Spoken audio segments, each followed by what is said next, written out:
Bud, the price of free agency has gone up, up, up, up, up. The deals just keep getting more and more I think expensive. we do. We say that every year, but in this case, what's happened with safeties, a position that, it's a valuable position, but it's not one that people have built defenses around a lot in this day and age. So it's interesting to me that some of those numbers are out there, and certainly the numbers for Mosley are, wow, off the chart. Yeah, almost $80 million. Safeties, not all of it guaranteed, obviously. Right, but. safeties and linebackers. And here is some of the signings from the second day of legal tampering, and actually there are agreements. Signings come tomorrow at 4 o'clock when the league year begins. So the Vikings agreed to terms with their linebacker after he had agreed to terms with the Jets. And then the Vikings threw some incentives on top of it, so he goes back to the Vikings, does Anthony Barr, a guy that the Browns were said to have a little bit of interest. Again, pretty good deal, and he can make even more than that with incentives. You alluded to this one. The Jets threw 5 years, $85 million at C.J. Mosley, an interior linebacker. Can you imagine if the Jets would have signed both Mosley? Of those yeah, guys. Both of those guys. That's while they're still talking to Le'Veon Bell. Yeah. The Packers have been busy. Za'Darius Smith, 4 years, $66 million. Preston Smith, 4 years, $52 million. Adrian Amos, 4 years, $37 million. Do you think they're trying to put some defense on the opposite side of the ball of Aaron Rodgers there? Then another one is the Cardinals has signed Jordan Hicks, and that's a guy that I know Jake Burns from the Orange and Brown Report really hoped the Browns would look at seriously, and Jake will be joining us in a little bit. We'll talk to him about that. The Bills signed John Brown, and again, that just and they also signed Cole Beasley, but $9 million and $7.5 million for guys that are okay, but John Brown did really well with Joe Flacco last year when they switched to Lamar Jackson. He kind of disappeared from the radar screen. And then Bradley Roby, who the Browns were said to be interested in.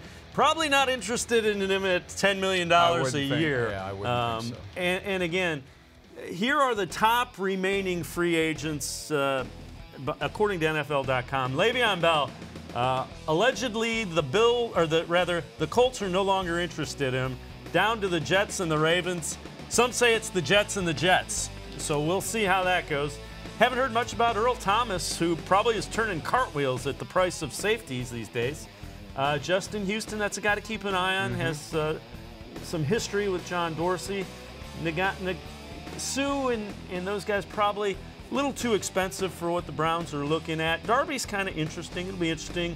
Jared Cook, not really the profile of what the Browns are looking for from a tight end. Yeah, I think they really feel the need, whether they do it in the draft or they do it in free agency, is to get another corner on this team. Denzel Ward had a fantastic year, right? Yep. But we all know that he's undersized, and those concussions are certainly a big concern. I don't know that it's a medical issue at this point that the organization has been told, we don't know about his future. I doubt that, but it's still a reason to want more talent back there in case you lose him again for some length of time. Right, and the other thing is Wilkes is a defensive back coach, so it's going to be very interesting to see how Denzel Ward develops. That's where Steve Wilkes made his stock and trade, was among the best. That's what earned him the head coaching job with the Cardinals last year. We'll see soon enough if he agrees with Greg Williams' take that Denzel Ward needs to learn how to tackle differently. Because Williams said it more than once after those kinds of collisions. You kind of alluded to this.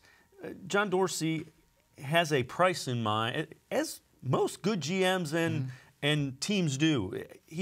It appears he has stuck to the plan that he had going in. Would you agree with that? Yeah, and I think that was one of the knocks on him in Kansas City was that he didn't do a great job managing the cap.